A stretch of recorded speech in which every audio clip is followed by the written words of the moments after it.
Sziasztok! Ez az Unboxing and More legújabb adása, amiben az Unifi Killernek kikiáltott Aruba Instant On access pointokkal és a mögöttük lévő vagy hozzájuk tartozó kontrollerrel fogunk foglalkozni.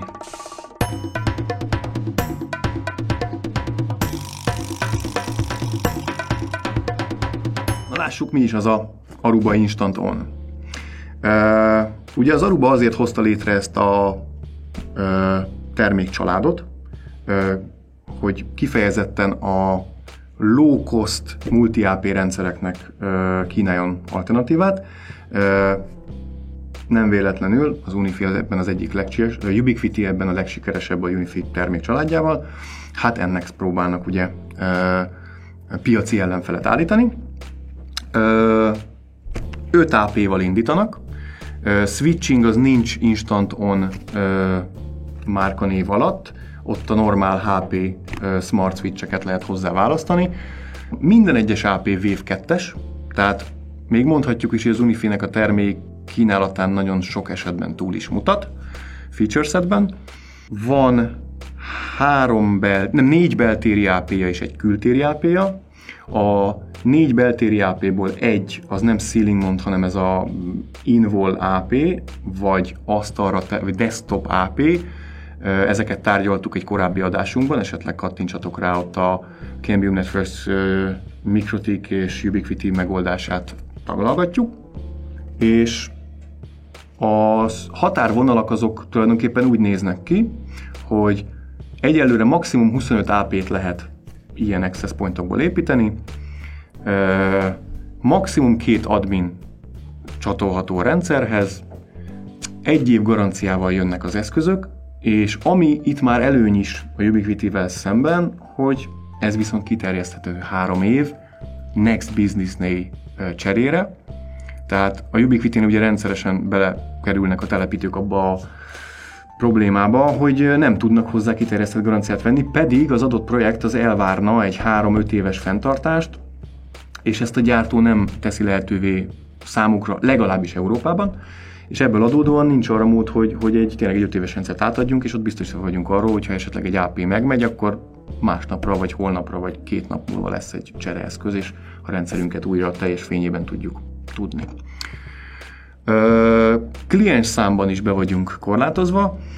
Az Arubának a kommunikációi számomra nem volt teljesen egyértelmű. Itt a 99 meg a 125 között user vagy kliens, ugye ez itt nem teljesen egyértelmű, lehet, hogyha rádiuszos autentikáció vannak, egy user birtokolhat 2 device-t is, vagy 2 klienst is. Tehát nem teljesen egyértelmű, de az látható, hogy ilyen 125 fölött már nem érdemes ebben gondolkozni.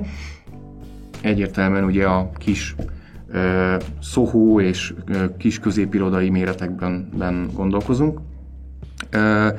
És valahol itt vége is van a limitációknak. Bontsuk ki a jelenlévő barátainkat.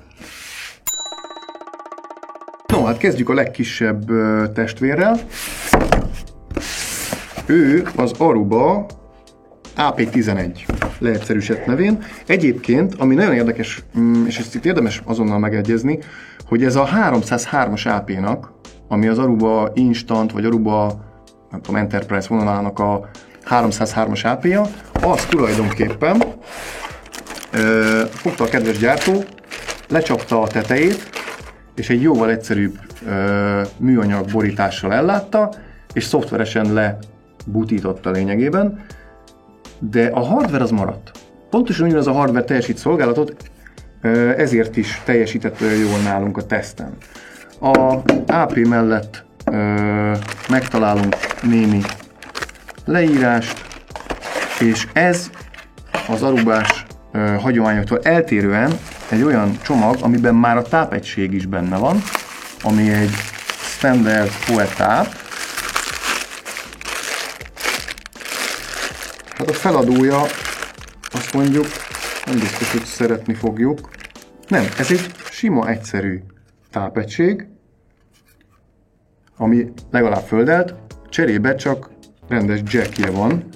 Tehát ez nem egy PoE táp, erről be tudjuk tápolni a jack csatlakozón keresztül. Hát, poénk az még nincsen. Van egy 220-as tápunk, vagy tápkábelünk, van egy nagyon aranyos kis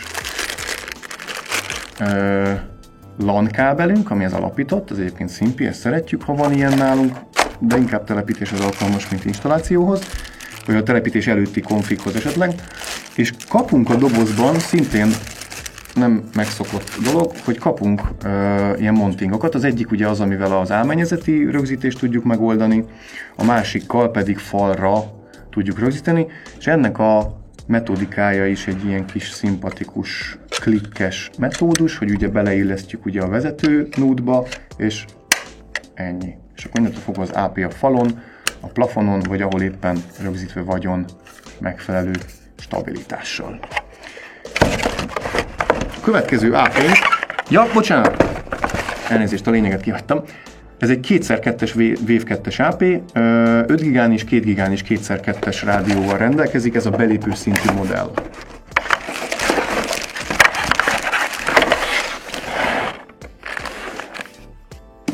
A következő versenyző az a 12-es modell, ami az Arubának a 305-ös AP-jának felel meg, ami egyébként vicces, mert már a modellszámból is ez kiderülhet számunkra.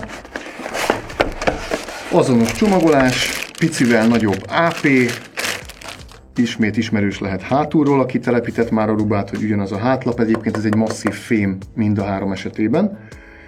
Hátlap,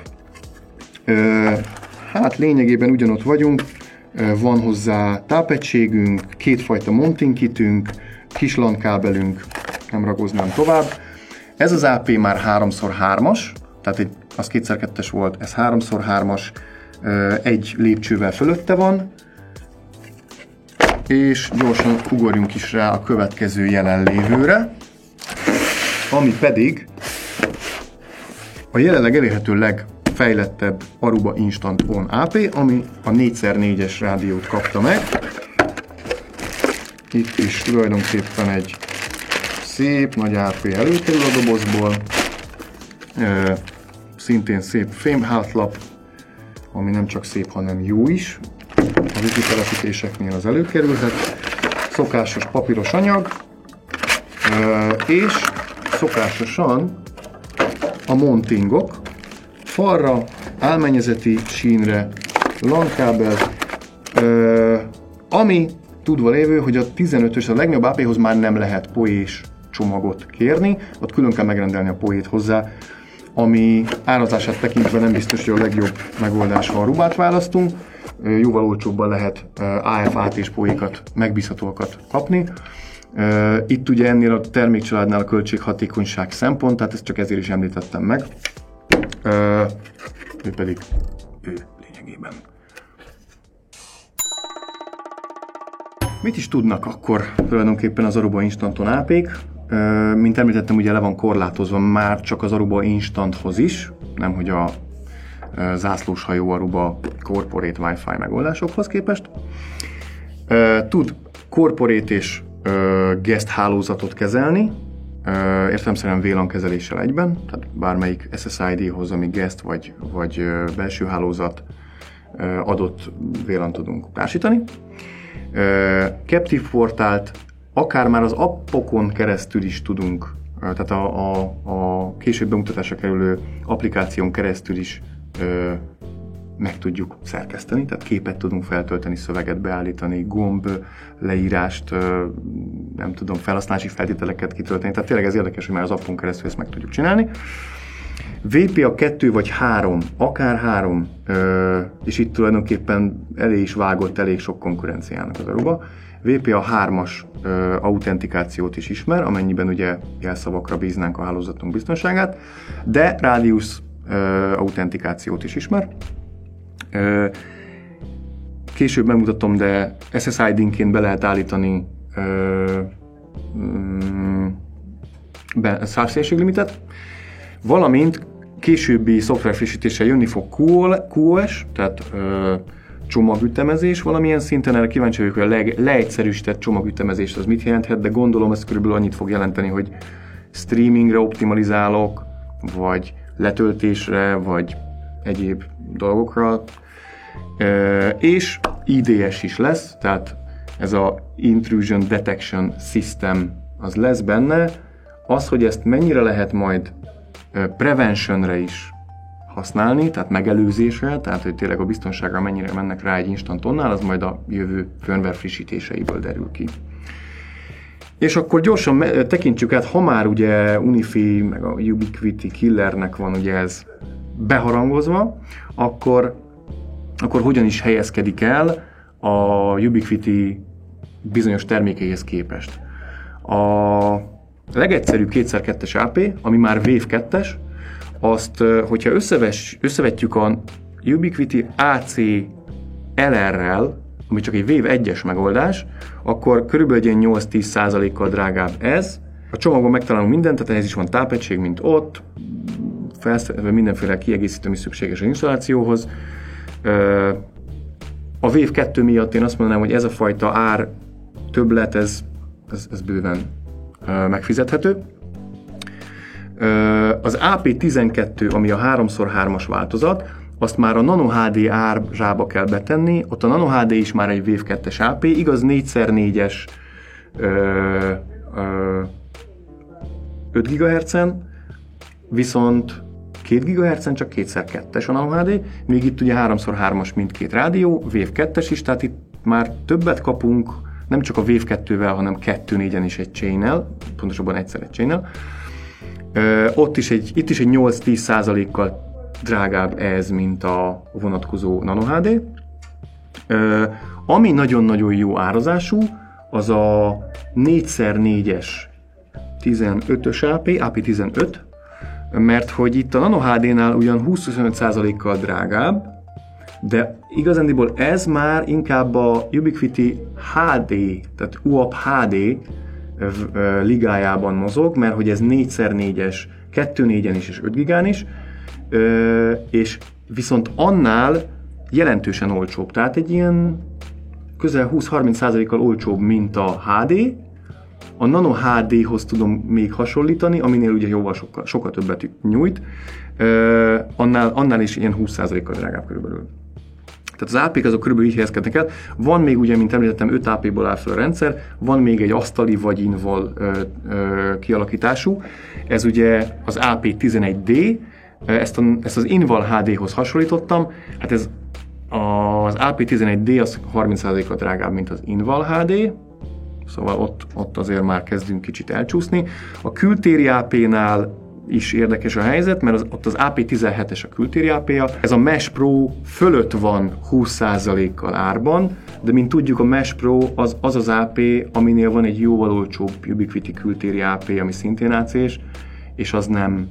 Az, ami igazán megy. Tehát igazándiból a eladásoknak a 70-80% az olcsóbbi kültériből megy. Tehát itt is a nagy AP-val összevethető az ára, annál is drágább, cserébe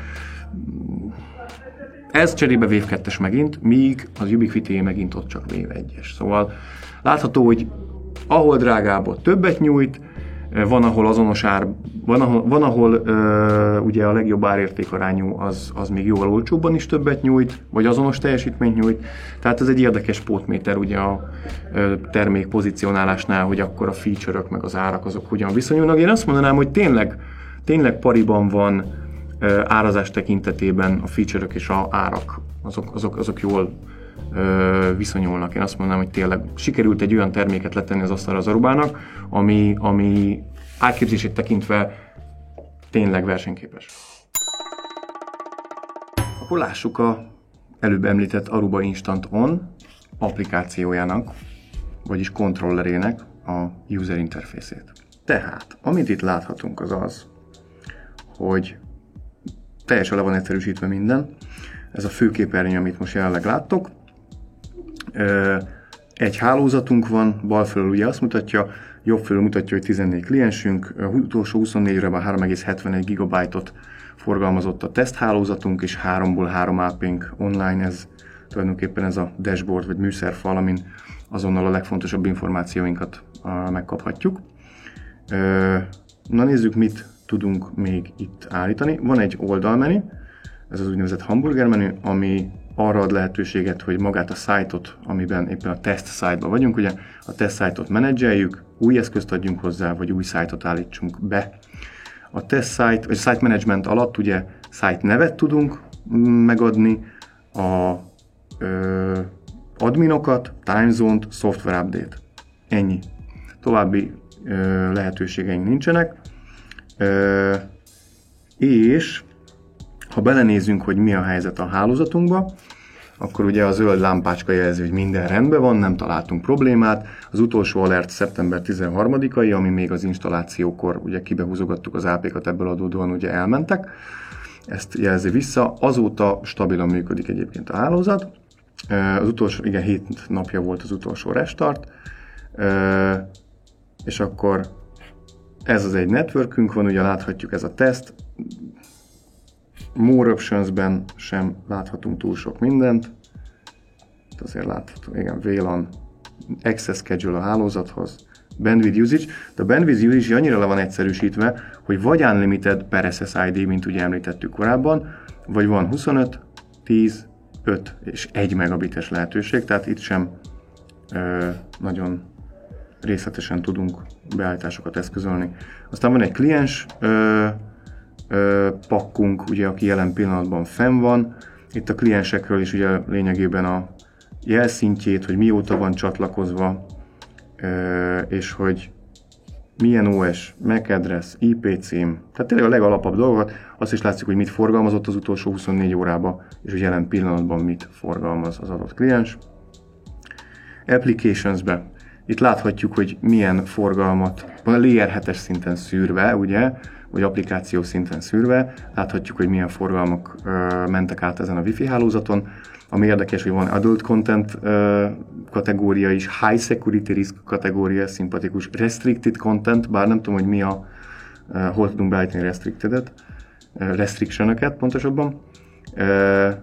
Ez egy ilyen aranyos, jól kinéző dolog. Egyébként ugye szűrni nem lehet, csak látni. És akkor van egy ilyen nézete is, amikor is egy ilyen torta diagramba mutatja be, hogy ez mégis hogy nézett ki az utolsó szintén 24 órára. És akkor van még egy olyan oldalunk, ami az inventory, ami ugye bemutatja a csatlakozott AP-kat. Mi ugye 3 AP-val kezdtük a tesztünket, különböző az Access Point Kft. Telephelyén 3 irodába helyeztük el az access pointokat, egy 11-est, egy 12-est és egy 15-öst, tehát a 2x2-est, 3x3-ast és 4x4-es AP-kat. Röviden ennyi. Ezen túlmenően mást nem tudunk beállítani és monitorozni. Ebben rejlik az Instant On-nak a korlátozottsága tulajdonképpen. Tehát az Aruba Instant On verdict az a következő. Mi azt látjuk, hogy egy nagyon-nagyon jó, de basic feature settel megáldott rendszerről beszélhetünk. Nálunk a 7 napos teszt alatt, amire egy napról napra több és több kliens csatoltunk, mert ugye már a végén az ügyvitelünk egy része is ezen keresztül zajlott, mert annyira megbízhatóan működött. Tehát az egész 7 napos teszt alatt meglepően jól szuperált. Nagyon távolról is stabilan tudtunk csatlakozni, akár a 11-es AP-ra is, tehát a legegyszerűbb 2x2-esre. Ott is tudtam mérni, volt, amikor több falon át 70 megabiteket, ami más Wi-Fi rendszertől még nem sikerült, bár hozzáteszem, hogy a nagyok AP-it azért nem szoktuk tesztelni az irodában, csak úgy. Az elején ugye tartottunk attól, hogy a beállítások lehetetlensége, tehát akár egy raster méretet, tehát 40 vagy 80 MHz-en menjen, hogy milyen csatornán menjen az AP, tehát ilyen szinten se lehet belenyúlni. Azt gondoltuk, hogy ez majd nehézségeket fog okozni, mert hogy ha nem lehet beállítani egy Wi-Fi rendszert, akkor az nem is működhet jól, gondoltuk mi.